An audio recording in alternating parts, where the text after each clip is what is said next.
प्यारे बच्चों नमस्कार। 11वीं कक्षा के फिजिक्स के चैप्टर मात्रक और मापन के इस लेक्चर में आपका स्वागत है।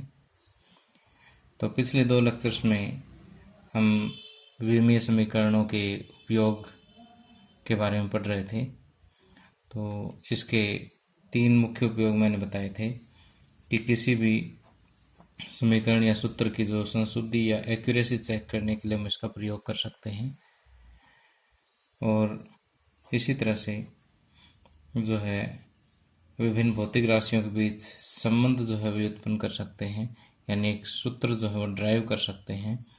ये दोनों हम पिछले दो लेक्चर्स में पढ़ चुके हैं, और अगर किसी स्टूडेंट ने वो वीडियो नहीं देखे हैं तो वीडियो के डिस्क्रिप्शन में इन दोनों का लिंक आपको मिल जाएगा।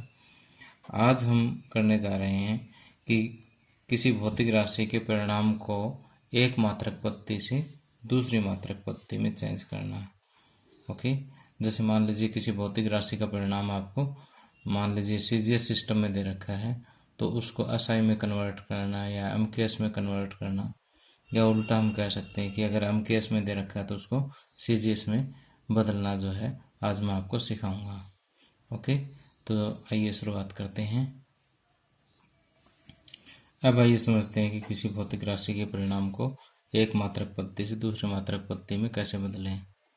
अब मान लीजिए कि क्यों हमारे पास कोई एक भौतिक राशि है और ए, बी और सी इसके डायमेंशंस है मास, लेंथ और टाइम में, द्रव्यमान, दूरी और समय में इसके डायमेंशंस है, विमाएँ हैं। ओके, तो मान लीजिए कि एक मात्रक पद्धति में इसका मात्रक जो है u1 है और दूसरी मात्रक पद्धति में इसका मात्रक जो है u2 है। और पहली मात्रक पद्धति में जो द्रव्यमान है उसका मात्रक m1 है, लंबाई जो है उसका मात्रक l1 है और समय का मात्रक t1 है। और इसी तरह से जो दूसरी मात्रक पद्धति है उसमें द्रव्यमान का मात्रक m2 है, लंबाई का मात्रक l2 है और समय का मात्रक t2 है। तो पहली पद्धति में जो मात्रक होगा वो m1 power a, l1 power b और t1 पावर c।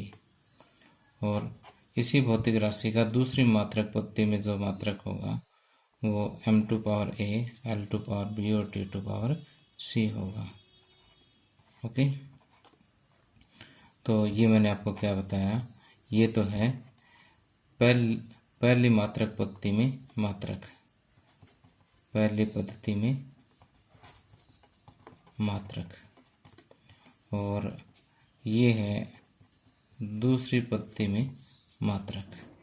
ओके, अब देखिए कि बेशक आप किसी भौतिक राशि को किसी भी मात्रक में मापे, लेकिन उसका परिणाम तो सदा क्या रहेगा, समान रहेगा। कि पहली भौतिक राशि में जो इसका परिणाम है वो क्या है, n1 u1 है, दूसरी में n2 u2 है। ठीक, यहाँ पर n क्या है, एक संख्यात्मक मान है। जैसे इसको उदाहरण के माध्यम से समझाता हूँ कि मान लीजिए मैंने लंबाई मापी, इसको मीटर में मापा था, जैसे 2 मीटर आ गया। इसको सेंटीमीटर में मापूंगा तो 200 सेंटीमीटर आएगा। ओके, तो यहाँ पर ये 2 है, या 2 क्या है, n1 है, m क्या है, u1 है, पहली पद्धति में मात्रक। इसी तरह से 200 क्या है, n2 है दूसरी पद्धति में, और जो संख्यात्मक मान है वो, और cm क्या है, दूसरी पद्धति का मात्रक है। तो जैसे लंबाई तो क्या रहेगी, वही रहेगी, चाहे इसको आप मीटर में मापो चाहे सेंटीमीटर में मापो, तो परिणाम तो कुल मिला के सेम रहना है। तो जैसे हम 2 मीटर को 200 सेंटीमीटर के बराबर लिख सकते हैं, ठीक उसी तरह से n1 u1 को n2 u2 के बराबर लिख सकते हैं। ओके, तो यहाँ पर जब एक मात्रक पद्धति से दूसरे में बदलना होता है आपको क्या निकालना होता है, n2 ही तो निकालना होता है। जैसे सिंपल आपसे पूछे कि 2 मीटर में कितने सेंटीमीटर होते हैं, तो 200, तो ये n2 ही तो आप ज्ञात कर रहे हो। n2 इज इक्वल टू क्या होगा, n1 into u1 by U2। अब देखिए N1 U1 क्या है, M1 power A, L1 power B और T1 पावर C। और U2 क्या है, M2 power A, L2 power B और T2 पावर C। तो अब देखिए यहाँ से N2 का सूत्र क्या आ जाएगा, यहाँ थोड़ी जगह कम है, मैं यहाँ कर देता हूँ। N2 is equal to N1 into M1 by M2 दोनों की पावर A लगा दीजिए, L1 by L2 power B और T1 by T2 power C। अब देखिए आप इस सूत्र का प्रयोग करके जो है आसानी से एक मात्रक पत्ती से दूसरे मात्रक पत्ती में किसी भी भौतिक राशि का परिणाम जो है वो बना सकते हैं। अब बाकी अगर आपको कोई समझ नहीं आया है तो आप जस्ट ये सूत्र याद रख लें, ठीक। अब मैं आपको न्यूमेरिकल करवाऊंगा, उससे आपको ये बिल्कुल बात अच्छी तरह से क्लियर हो जाएगी, ठीक है। अब आइए इस कंसेप्ट को एक न्यूमेरिकल के माध्यम से अच्छी तरह से समझते हैं। इस न्यूमेरिकल में आपको क्या दिया हुआ है कि यहाँ पर कार्य दिया है जिसका परिणाम कितना है, 1 जूल है। अब 1 जूल को आपने किस में चेंज करना है, अर्ग में चेंज करना है। अब 1 जूल जूल जो है वो किस कार्य का मात्रा कौन सी पत्ती में होता है, SI पत्ती में होता है या MKS में होता है। इसी तरह से अर्ग जो है वो कार्य का मात्रक CGS सिस्टम में होता है। तो अब आपको SI से CGS में बदलना है, SI मात्रक पत्ती को CGS में बदलना है। और बदलने के लिए आपको सूत्र पता ही है क्या था कि N2 is equal to N1 into M1 by M2 power A, L1 by L2 power B और T1 by T2 power C। Okay, तो अब देखिए कि यहाँ पर M1, L1 और T1 क्या है, SI मात्रक में द्रव्यमान, लंबाई और समय की मात्रक है। और M2, L2 और T2 क्या है, CG सिस्टम में द्रव्यमान, लंबाई और समय की मात्रक है। ओके, और A, B और C क्या है, कार्य के विमाएँ हैं। तो यहाँ पर भौतिक राशि कौन सी है, भौतिक राशि है यहाँ पर कार्य यानी वर्क। और इसका जो विमीय सूत्र है, डायमेंशनल फार्मूला जो है वो क्या है, ML2T-2।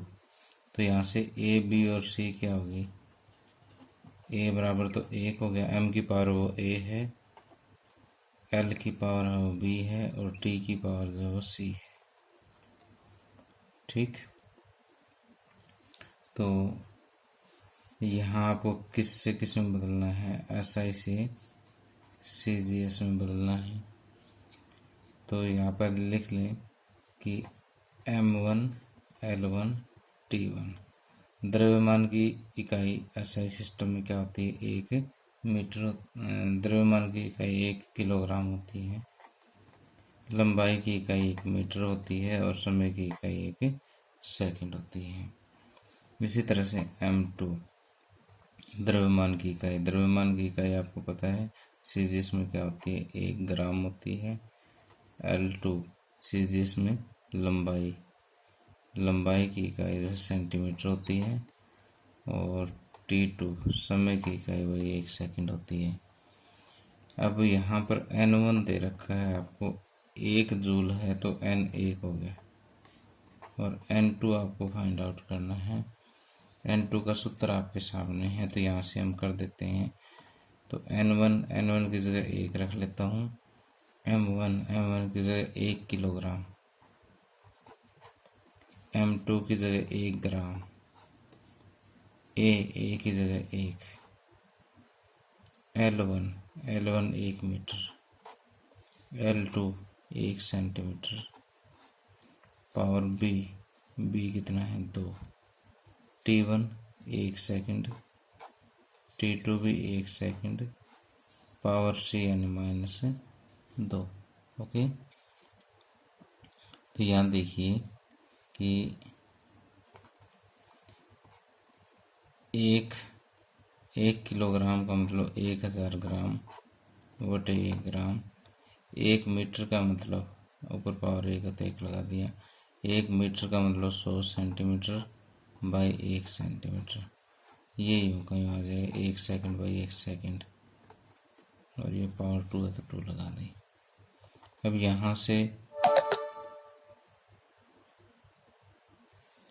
यहाँ से देखिए कि 1000 बटे 1 यानी आपको मिल गया ये 1000, और ये आ गया 100 की पावर 2, और ये 1 की पावर -2। तो 1000 गुणा 100 की पावर 2 हो गया, 0 डबल हो जाती है, और 1 की पावर कुछ भी हो 1 ही रहता है। ठीक, तो यहाँ से देखिए कि 1 2 3 4 5 6 7 10 की 1 के आगे 7 0 तो 10 की पावर 7, तो N2 आ गया 10 की पावर 7। तो हम ये कहेंगे कि 1 जूल जो है वो किसके बराबर होता है, 1 जूल जो है वो 10 की पावर 7 अर्ग के बराबर होता है। ठीक, तो यहाँ सिंपल सी बात है, आपने क्या करना है, पहले तो दी गई भौतिक राशि को पहचानना है, फिर उसका विमीय सूत्र लिखना है, वहाँ से ABC की पहचान करनी है। उसके बाद आपको मात्रक देख करके देखना है कि किस मात्रक को किस में बदलोगे, फिर उनकी भौतिक इकाई जो भौतिक मात्रक जो है वो लिखोगे, मूल मात्रक है वो लिखोगे कि M1, कई बार बच्चे M को मीटर लिख देते हैं, यहाँ कन्फ्यूजन हो जाती है। M क्या है, द्रव्यमान है, द्रव्यमान की इकाई किलोग्राम होती है। इस पॉइंट को बहुत ध्यान से देखना आपने, बाकी इस सवाल में कोई दिक्कत नहीं है।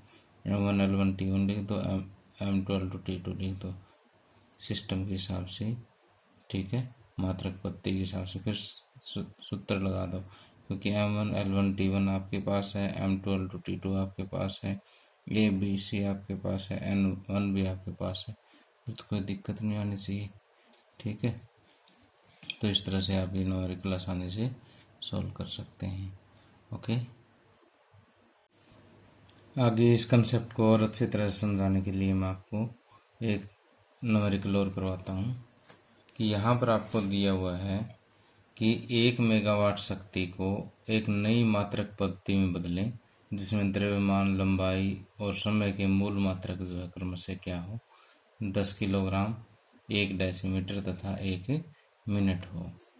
ऐसी नई मात्रक पद्धति में आपको बदलना है। तो पहले आपको यहाँ पर भौतिक राशि पहचाननी क्या है, तो यहाँ पर जो भौतिक राशि आपको दी गई है वो क्या है, शक्ति है। ठीक, और इसका जो विमीय सूत्र है, इस भौतिक राशि का जो विमीय सूत्र है वो क्या होगा, M L2T-3। ओके, तो यहाँ पर A क्या हो जाएगा 1, B क्या हो जाएगा 2, और C क्या हो जाएगा -3। अब देखिए कि आपको 1 मेगावाट, यहाँ देखिए आपको शक्ति का माप कितना दे रखा है, 1 मेगावाट। मेगा का मतलब होता है 10 की पावर 6 और वाट। ठीक, 10 की पावर 6 हो गया यहाँ पर N2, और वाट हो गया इसका इकाई या मात्रक। तो वाट किस में होता है, SI सिस्टम में होता है। तो आपको क्या करना है, SI सिस्टम को नए सिस्टम में चेंज करना है, SI मात्रक को नई मात्रक पद्धति में चेंज करना है। तो यहाँ पर आप क्या लिखेंगे, M1 L1 T1 N1। m1 क्या है, द्रव्यमान की इकाई SI में द्रव्यमान की इकाई क्या होती है 1 किलोग्राम, लंबाई की इकाई 1 मीटर, समय की इकाई 1 सेकंड और n1 दे दिए यहाँ पर 10 की पावर 6, सॉरी n1 था ये, n2 तो हमें ज्ञात करना है। इसी तरह से m2, L2 और T2, n2 आपको ज्ञात करना है, m2 आपको दिया हुआ है 10 किलोग्राम, L2 आपको दिया हुआ है 1 डेसीमीटर और T2 दिया हुआ आपको 1 मिनट। ओके, अब आपको सूत्र पता है कि n2 का सूत्र क्या होता है, n1 into m1 by m2 power a, L1 by L2 power b, T1 by T2 power c, ये सूत्र होता है। वैल्यू सारी आपके पास है, इसमें रख दीजिए बस। n1 है 10 की पावर 6, m1 1 किलोग्राम, m2 है 10 किलोग्राम पावर 1, L1 हो गया 1 मीटर और ये 1 डेसीमीटर, 1 डेसीमीटर का मतलब 10 की पावर -1 मीटर। ओके, और पावर होगी इसकी 2। T1 हो गया 1 सेकंड और T2 हो गया 1 मिनट, इसको मैं 60 सेकंड यही कर देता हूँ, -3। ओके, तो अब देखिए कि 10 की पावर 6 गुणा ये हो गया 1/10, 1/10 की पावर 1 है तो 1/10 ही रह जाएगा और ये ऊपर चला जाएगा 10, 10 की पावर 2 यानी 100 हो जाएगा। ठीक, आपने एक स्टेप बढ़ा लेना, मैं सीधा करवा रहा हूँ। और ये हो गया 1/60 की पावर -3, 1/60 की पावर -3। तो यहाँ देखिए 10 की पावर 6 गुणा 1/10 गुणा में 100 गुणा में 1/60 की पावर -3 है तो 60 की पावर +3 हो जाएगा, क्योंकि यहाँ से पलटेगा तो पावर माइनस की प्लस में चेंज हो जाएगी, 60 की पावर 3। ओके, 60 की 3 बार गुणा हो जाएगी तो यहाँ 1 0 से 1 0 कैंसिल हो जाएगी। और तो अब यहाँ से देखिए कि 6 गुणा 6 गुणा 6 यानी 60 गुणा 60 गुणा 60 करेंगे तो पहले 6 की मल्टीप्लाई कर लेता हूँ, 6 6 के 36, 36 6 के 216 गुणा 10 की पावर 6 तो ये हो गई और 10 की पावर 1 2 3 4 ये होगी, तो 6 और 4 10, 10 की पावर 10 तो ये होगी। अब साइंटिफिक नोटेशन में लिखूँगा तो जो लास्ट में पॉइंट है उसको यहाँ लेके आऊँगा, 2.16 गुणा 10 की पावर 2 लिख सकता हूँ इसको, 216 को 2.16 गुणा 10 की पावर 2 लिखूँगा, 10 की पावर 2 और 6 8 और 4 12, 10 की पावर 12 हो जाएगा। ठीक, अब ये न्यू यूनिट्स, नए मात्रक, तो कहने का मतलब ये है कि जो नई मात्रक पद्धति है उसमें अगर हम 1 मेगावाट को बदलें तो 2.16 गुणा 10 की पावर 12 नए मात्रक बनेंगे, नए मात्रक। ओके, तो प्यारे बच्चों इसी तरह से आपकी बुक में जो और क्वेश्चन दिए हुए हैं उनकी प्रैक्टिस करें, कोई प्रॉब्लम हो तो कमेंट करें। इसी के साथ ही लेक्चर समाप्त होता है। आपको अगर वीडियो पसंद हो तो मेरा वीडियो लाइक कर सकते हैं, अपने दोस्तों के साथ शेयर भी कर सकते हैं। Thank you, have a nice day.